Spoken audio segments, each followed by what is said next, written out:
زبان فرانسه در 3 دقیقه.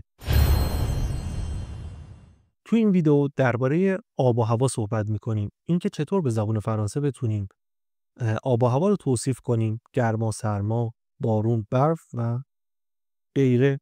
ابتدا اینو بگم که کلمه آب و هوا به زبان فرانسه میشه le temps. temps قبلا یاد گرفتیم که میشه معنی زمان، اما معنی آب و هوا هم داره. پس سوال اول اینه: اگر بخوایم وضعیت آب و هوا رو بپرسیم، از عبارت quel temps fait-il استفاده میکنیم. quel temps fait-il برای توصیف آب و هوا در زبان فرانسه معمولاً عبارت il fait استفاده میشه. فعل فعل هست ولی اینجا آب و هوا رو توصیف میکنه. کافیه بعدش صفت رو بذاریم، صفتی که متناسب با اون آب و هوا باشه. مثلا il fait chaud یعنی هوا گرمه. به این مثالا دقت کنید.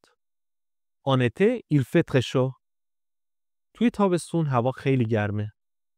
aujourd'hui il fait chaud dans la voiture. امروز هوا تو ماشین گرمه. برای سرما اینو میگیم il fait froid. مثلا en hiver il fait froid. تو زمستون هوا سرده. il fait froid ce matin.